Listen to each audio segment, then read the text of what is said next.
It is a truth seldom disputed, yet often ignored, that the foundation of any society rests upon the unchanging laws of nature and the recognition of objective reality. In this, our present age, we find ourselves at a crossroads much like that faced by our forefathers. They grappled with the chains of tyranny and the uncertainty of revolution, and we now confront an equally profound crisis. A crisis not of political governance, but of societal understanding, where the very fabric of our civilization is being unraveled by those who would deny the fundamental truths of human nature. As Thomas Paine, in his seminal work Common Sense, called upon the American colonists to awaken to the necessity of independence from an oppressive monarch, so must we now awaken to the necessity of defending the truths that have guided humanity since time immemorial. Just as Paine's pamphlet was a rallying cry for liberty, this work seeks to be a clarion call for clarity, urging us to return to the basic principles that underlie our existence. The issue at hand is not one of mere political ideology or cultural preference. It is a matter of truth versus falsehood, reality versus illusion. We are told by a growing chorus that the distinctions between male and female, long understood as the bedrock of human society, are mere social constructs, fluid and changeable according to individual whims.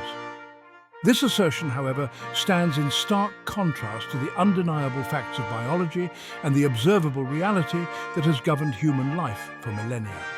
In times of great confusion and uncertainty, it is imperative that we return to the foundations of common sense. It is not merely for our own sake, but for the sake of future generations that we must affirm these truths. For if we abandon the clear and unchanging reality of male and female, we risk plunging our society into chaos, eroding the very structures that ensure our survival and prosperity. The purpose of this work is not to sow discord, nor to deny the dignity and worth of any individual. Rather, it is to speak plainly and honestly about the nature of humanity, the dangers of abandoning truth, and the responsibilities we bear as custodians of our society. We must confront this issue with the same courage and conviction that guided our forefathers, recognizing that our very future depends upon our willingness to stand firm in the face of falsehood. In the following sections, we will explore the reality of sex as a biological and societal foundation, the illogic of modern gender ideology, the dangers of denying this reality, and the necessity of balancing respect for individual freedom with a commitment to truth. Let this work serve as a guide, a reminder, and a call to action, urging us all to return to the principles of common sense that have sustained humanity through the ages.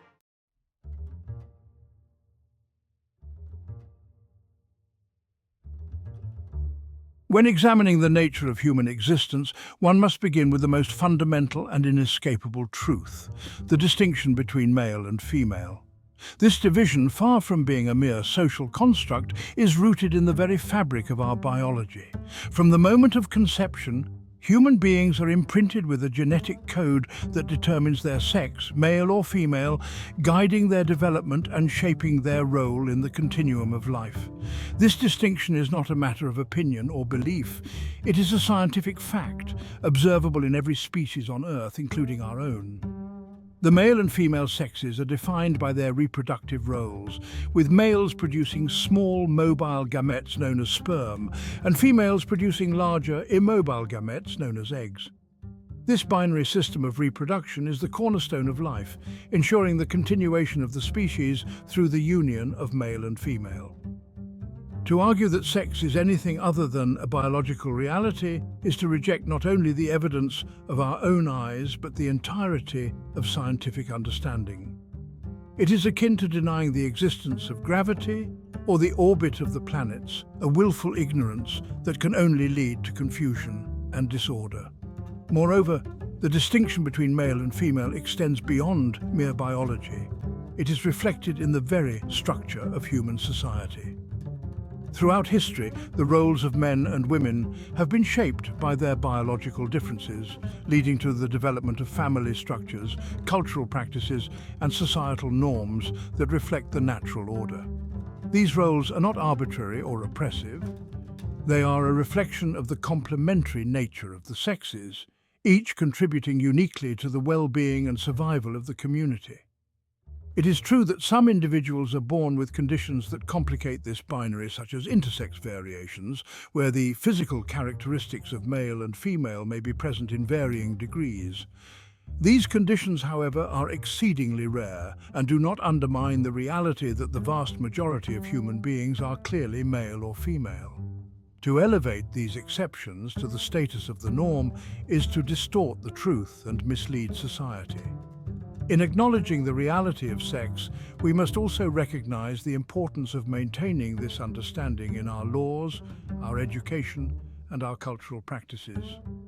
The notion that gender can be separated from biological sex, that one can simply choose to be male or female regardless of their physical characteristics, is not only illogical, but dangerous. It undermines the very basis of identity, leading to confusion and distress, particularly among the young. As we proceed, let us keep in mind the wisdom of our ancestors, who, through observation and experience, recognized the importance of the male-female distinction in maintaining the order and stability of society.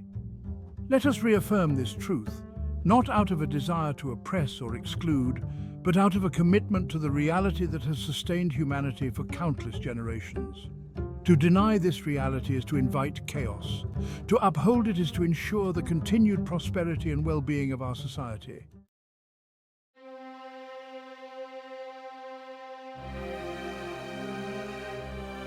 In the realm of reason, where truth is the guiding light, it is imperative that we approach the question of gender with the same rigor and clarity that we apply to any other field of knowledge.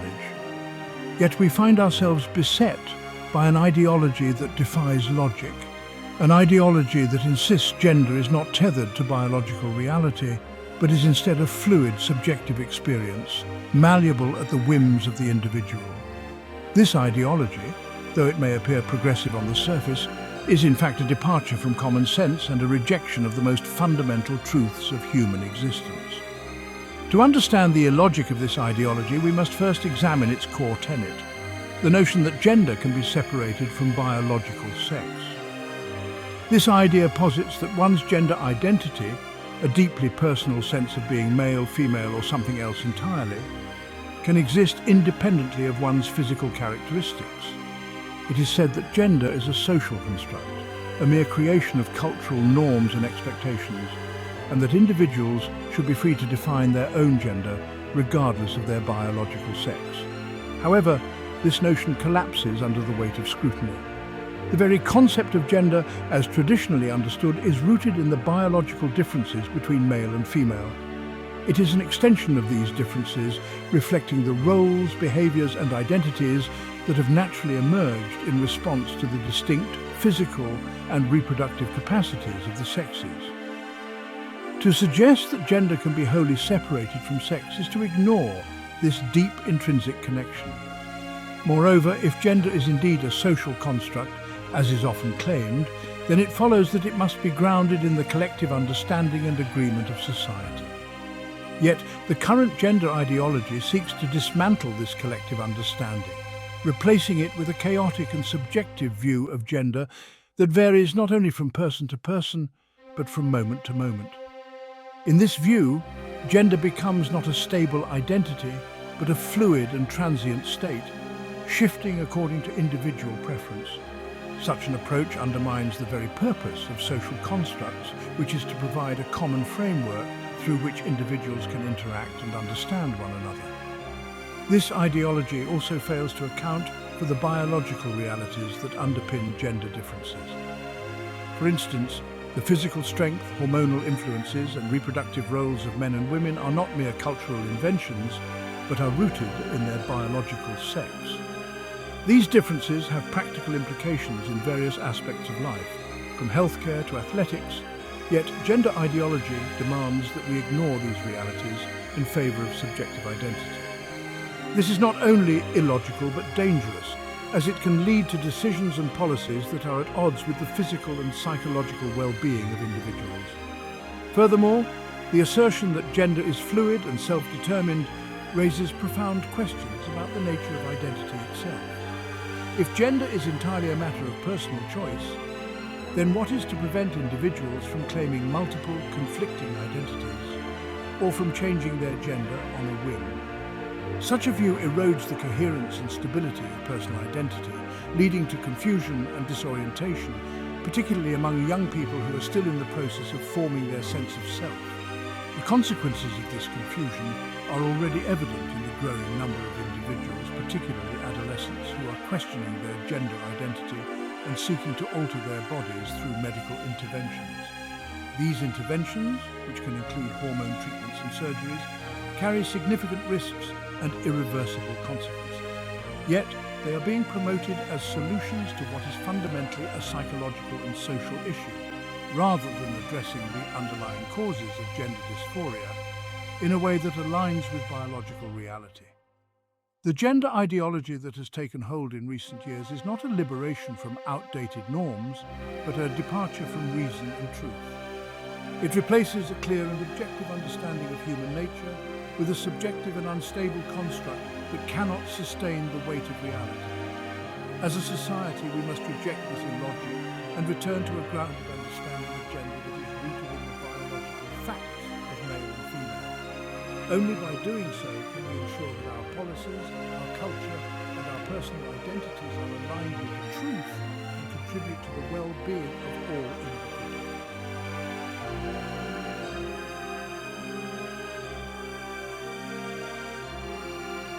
The denial of biological reality, as propagated by gender ideology, is not merely an academic or philosophical issue. It carries with it significant and far-reaching consequences for individuals, families, and society as a whole. To deny the reality of sex is to deny the foundation upon which much of our social order is built, leading to confusion, division, and ultimately harm. One of the most immediate dangers of this denial is its impact on children and adolescents. In schools across the nation, young people are being taught that gender is a fluid concept, that they can choose their gender identity regardless of their biological sex, and that they should explore and express these identities freely. While this approach is often presented as inclusive and supportive, it fails to consider the developmental and psychological vulnerabilities of children. Adolescence is a time of exploration and identity formation, but it is also a time of confusion and uncertainty. Introducing the concept of gender fluidity at such a critical stage can lead to profound confusion and distress. Indeed, we are witnessing a sharp increase in the number of young people experiencing gender dysphoria, a condition where there is a significant discontent with one's biological sex. Many of these individuals are being encouraged to pursue medical treatments, such as hormone blockers and surgeries, at an age when they're not fully capable of understanding the long-term consequences of these decisions. These treatments can have irreversible effects, including infertility, loss of sexual function, and other physical and psychological complications. Yet, in the current climate, questioning these interventions is often met with hostility, as if to express concern is to deny the validity of the individual's experience. Furthermore, the push to accommodate gender ideology in all aspects of life has led to legal and social conflicts that threaten the rights and freedoms of others. For instance, policies that allow individuals to self-identify their gender have resulted in situations where biological males identifying as females are granted access to spaces traditionally reserved for women, such as bathrooms, locker rooms, and women's sports teams. This has sparked legitimate concerns about privacy, safety, and fairness, particularly for women and girls. Yet these concerns are often dismissed or derided as bigotry, further polarizing the public and stifling open dialogue. The denial of sex also undermines the very concept of women's rights. Feminism, as a movement, has historically fought for the recognition and protection of women's unique needs and experiences, which are rooted in their biology as females.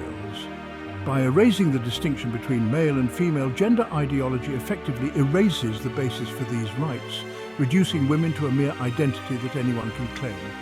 This not only diminishes the achievements of the feminist movement, but also weakens the protections that women have fought so hard to secure. Moreover, the social and political polarization resulting from gender ideology threatens the cohesion of our society. As more institutions adopt policies based on this ideology, those who hold traditional views on sex and gender are increasingly marginalized and silenced. This creates a climate of fear and division where people are afraid to speak the truth for fear of retribution.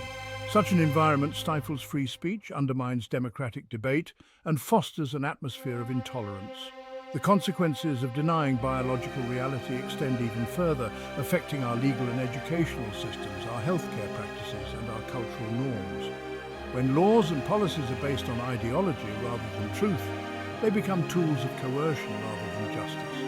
When education prioritizes social experimentation over objective knowledge, it fails to equip students with the critical thinking skills they need to navigate the world. When healthcare focuses on affirming identities rather than treating underlying mental health conditions, it risks doing more harm by increasing the rate. In conclusion, the denial of biological reality is a perilous path that leads to confusion, harm, and division. It is a denial of the very essence of what it means to be human, and it threatens the stability and well-being of our society. We must recognize these dangers and take a stand for truth, not out of hatred or fear, but out of a deep commitment to the common good of our nation. Only by embracing the reality of sex and rejecting the falsehoods of gender ideology can we ensure a future where all individuals are treated with dignity and respect, grounded in the truth of who they are.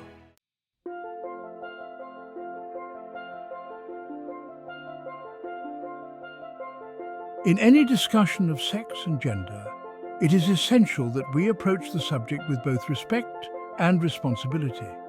Respect for the dignity and worth of every individual, regardless of their beliefs or experiences, and responsibility to uphold the truth and promote the well-being of all. These two principles are not in conflict, but must be held together if we are to navigate this complex issue with wisdom and compassion. First and foremost, respect requires that we recognize the inherent value of every person.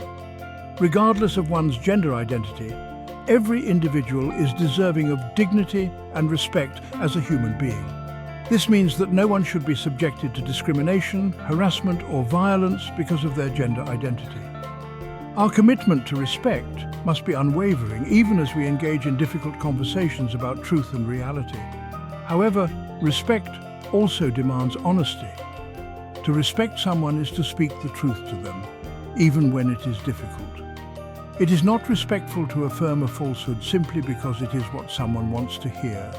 True respect involves caring enough about a person to guide them toward what is real and true, rather than encouraging them to live in a way that is disconnected from reality. This is particularly important when it comes to issues of gender, where the consequences of embracing falsehood can be profound and lasting. Responsibility, on the other hand, requires that we consider the broader impact of our words and actions on society as a whole. As individuals and as a community, we have a responsibility to promote what is true and to protect the well-being of all members of society, especially the most vulnerable. This means that we must be cautious about adopting or promoting ideas that could cause harm, even if they are popular or well-intentioned. One of our most important responsibilities is to protect children and adolescents, who are particularly susceptible to confusion and influence during their formative years. The promotion of gender ideology in schools and media often presents a one-sided view that encourages young people to question their biological sex and explore identities that may lead to harmful consequences. As adults, we have a duty to guide the young with care, providing them with the tools to understand and accept their biological reality, while also supporting them through the challenges of growing up. This responsibility also extends to the institutions that shape our society: schools, healthcare providers, media, and legal systems. These institutions must be held accountable for the messages they convey and the policies they enact. When schools prioritize ideology over education, they fail in their duty to provide students with a sound understanding of the world. When healthcare providers offer treatments that alter a child's body based on a fluid sense of identity, they risk causing irreversible harm. When media promotes narratives that obscure the truth about sex and gender, they mislead the public and contribute to societal confusion. And when legal systems enforce policies that deny biological reality, they erode the foundations of justice and equality. Respect and responsibility also require that we engage in open and honest dialogue on these issues. Silencing dissenting voices or labeling those who question gender ideology as bigots or transphobes does a disservice to everyone. It prevents the kind of robust debate that is necessary to arrive at the truth and to develop sound policies that protect the rights and well-being of all individuals. True progress can only be made when we are willing to listen to different perspectives and to consider the evidence and arguments on all sides. In recognizing our responsibilities, we must also acknowledge the role of mental health in the discussion of gender identity. While it is important to respect the experiences of individuals who struggle with gender dysphoria, it is equally important to approach this issue with an understanding that not all feelings or desires align with reality. Gender dysphoria is a condition that requires compassionate and evidence-based care, rooted in an understanding of biological sex and the psychological factors that contribute to the condition. Affirming a false identity may provide temporary relief, but it does not address the underlying issues that need to be resolved. Our responsibility, therefore, is to provide support that is grounded in truth and aimed at helping individuals find peace and acceptance in their biological reality. This does not mean forcing anyone to conform to rigid gender roles, but rather offering care and guidance that recognizes the importance of aligning one's identity with the reality of their biological sex. This approach is not only more consistent with the truth, but it also holds the promise of leading to more lasting and genuine well-being. Finally, respect and responsibility call us to uphold the principles of freedom and tolerance in our society. While it is essential to speak the truth about sex and gender, it is also important to respect the rights of individuals to live as they choose, provided that their choices do not harm others. We must find a balance between affirming biological reality and respecting the freedom of individuals to express themselves. This balance can only be achieved through thoughtful and compassionate dialogue, guided by a commitment to both truth and respect.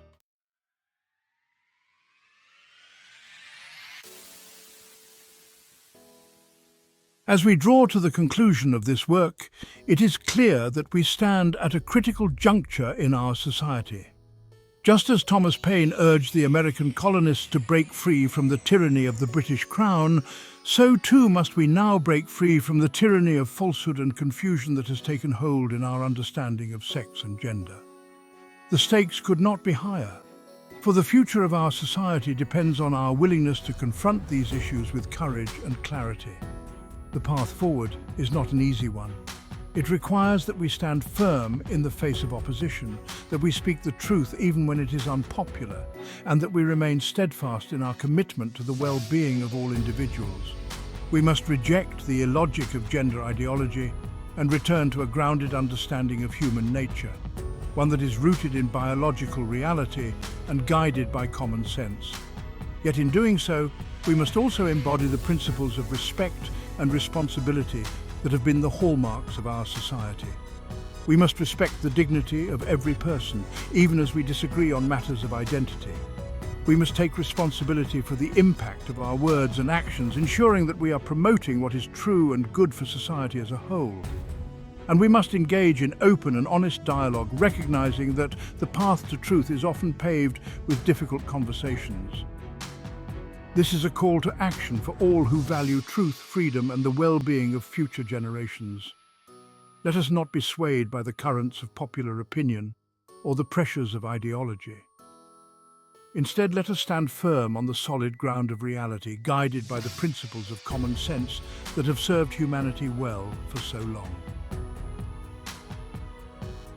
As we go forth, let us remember the words of Thomas Paine. These are the times that try men's souls. Indeed, these are trying times, but they are also times of great opportunity.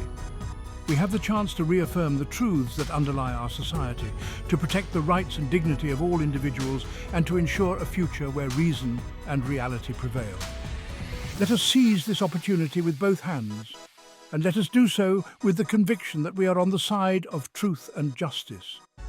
In the spirit of Paine, let us be bold, let us be clear, and let us be unafraid to speak the truth. For it is in the truth that we find our strength, and it is through the truth that we will secure a future of freedom, dignity, and well-being for all.